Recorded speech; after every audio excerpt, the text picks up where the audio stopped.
Hey guys, welcome to my channel. If you want to know how drops gave me the confidence to build up a solid language learning routine, keep watching.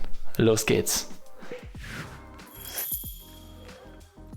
My name is Dustin. I'm an IT project manager from Germany, and on this channel we create content that helps us to be more productive, to learn new things, especially languages, and to live a happier and more fulfilling life. Today we're gonna see why drops can be our hook to get us into a language learning habit and how it gave me the confidence to build up my French to a pretty solid level. So about 2 years ago I was dabbling around with language learning resources, but I just wouldn't get traction and I didn't feel like I was making progress at all. Then I heard that you shouldn't focus on grammar and stuff, but instead on speaking the language. And then I thought, hey, in order to speak, I need words, I need vocabulary. But I never did that before, like learning vocab, and in school I totally failed in that regards. Then I found Drops somehow, which is actually a language learning app to enrich your vocabulary. So I started to use it for 5 minutes a day. And because of its beautiful and intuitive app design, that doesn't felt hard at all. Not at all mentally draining or anything. After a few weeks, I started to see some real progress and I realized that I had learned a bunch of vocabulary with really low effort. And at the same time, it built up my confidence that I actually could learn. I even started to notice words coming up for stuff that I saw in daily life. Often even before the words came up in my mother tongue. So it gets you into being consistent by keeping a streak. And there's also a 2-day rule, which means that if you miss one day, the streak won't get ruined and you won't get demotivated. Also, because I always repeat the words after I hear them, this will train my pronunciation. Further, I could also use it whenever I had time instead of scrolling through Instagram, for example. After I then also started with italki to have some real conversations, I would choose the topics based on that. So which topics would fit into the conversations and which vocabulary would be the most useful for me. At that point in time, I already switched to a lifetime membership. And by now I learned all the words in French, which are about 3000. And right now I'm learning Italian the same way. Okay, enough of the theory. Let's have a look into the app. As you can see here, this is the main page and it contains the different categories and subcategories. Category food and drinks, for example, and subcategory would then be food or exotic fruits or whatever. And underneath those there are the words, the specific words, about 10 to 21 per category. Then there's also, like for example, travel talk, which contains not just words but even full phrases and sentences that might be useful to learn. Further, there's just for you, which contains the review dojo, where you get vocabulary thrown at you in a SRS kind of manner, so in a spaced repetition kind of manner. And then there's also the favorite section, so if you want to learn specific words, you can mark them as a favorite and they will show up there. Then you have the collection, which is just like a dictionary where all the words that you have already learned show up. So yeah, there you can review them and also listen to the pronunciation. L'asparago, for example. Okay, and then there's the profile section. In the profile section you can see the languages you are learning. For me, for example, Italian and French. English I'm not usually really learning with it, but once you clicked on it, it's showing up at the top. And then also all the other languages that the app has to offer, which is a quite extensive list by now, and they keep adding more to this list. And as you can see, there are also the different accents, so British and American English, for example, or Portuguese, Brazilian, European, Spanish, Castellan and Mexican. So yeah, this is pretty nice, pretty cool. Let's see what else. So there's the skill level, which changes the exercises a bit, but there's not much of a difference, so I will always go with advanced. You can see your streak, 640 days right now. I already had a streak before of 385 days, but this one broke. It was back then not possible to have that, or the 2-day rule was back then not invented or not implemented, so I lost my streak. But still, yeah.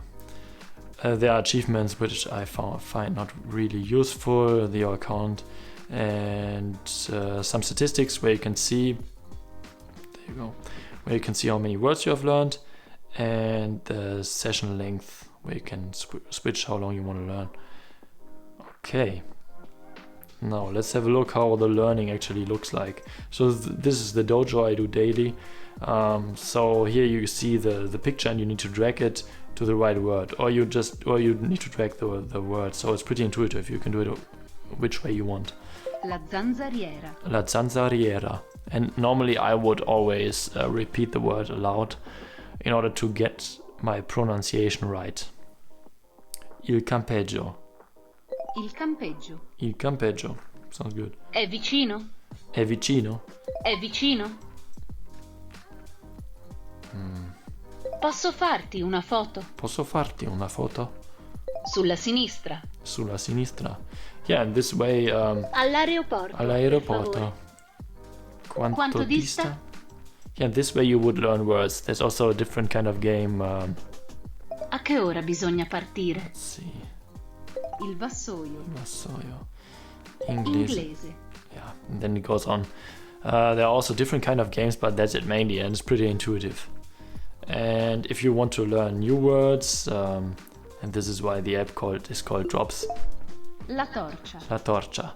There are drops that are falling from the top down and emerging into words. La torcia. La torcia. That's it actually. Okay, so now let's compare the pros and cons. Starting with the pros. So it has a beautiful app design. The animations and also the graphics are really nicely made, and everything is pretty simplistic and clean. Also, there are many languages available, and they constantly add new ones. It can be used for free, or there's also an option for lifetime, which can be pretty low cost. In my opinion, it can really help you to get your own language learning routine in place, and it will make you gain confidence in yourself. So what I don't like about it is the spaced repetition algorithm, and that you can't influence it.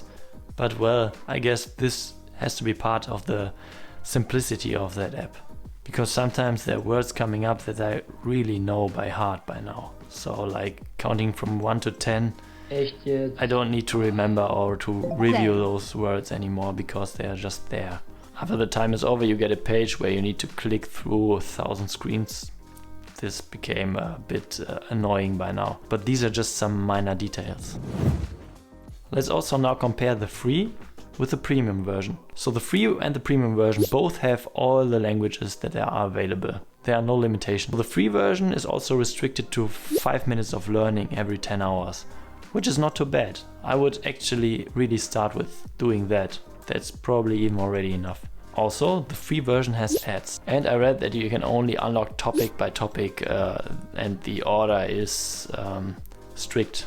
Okay, now let's have a look at the premium version. Of course, there you can learn as long as you want, and there are no ads at all. You can also select any topic you want in the order you want, and you have an offline feature, so you can use the app fully offline. There's also the word dojo, and there's also the word collection, where you can review the words you have already learned, and you can even restore topics to relearn everything. And which is also cool, which I just found out, is that with premium with drops, you have also premium with droplets, which is essentially drops for kids, and scripts, which is an app that helps you to learn a different alphabet, different scripts. So yeah, this is quite a bonus. So if I gonna learn Korean, for example, at some point, I will definitely use scripts to get the alphabet into my head. For pricing, you should visit the website, but it's currently about €5 per month if you pay yearly, I think, just as an indication in which direction it goes. Okay, so I would suggest, if you want to use drops, just start with the free version. Try it for a while, build up a streak, and see how you like it, and if you benefit from it. If you are then happy for it, wait for a promotion and buy just the lifetime membership. So I bought it for, I think, 70 or 80 bucks instead of 150. And yeah, I never regretted it, especially because you have also access to scripts. So this app alone won't get you into speaking a language fluently. Only speaking does. But it can help you to build up a language learning routine, and also to build up confidence and trust in yourself that you can learn stuff and that you can make progress. That you are actually able to learn a language and to get words into your long-term memory. If you like this video and if you want to build a consistent routine and the right habits to reach your language learning goals, then probably the last video might be something for you that I released on this channel. Please let me know if you have already tried Drops or which apps you are using for language learning down in the comments. And if you found this video useful, please leave me a like and a subscription to the channel. Thank you very much for watching and see you the next time.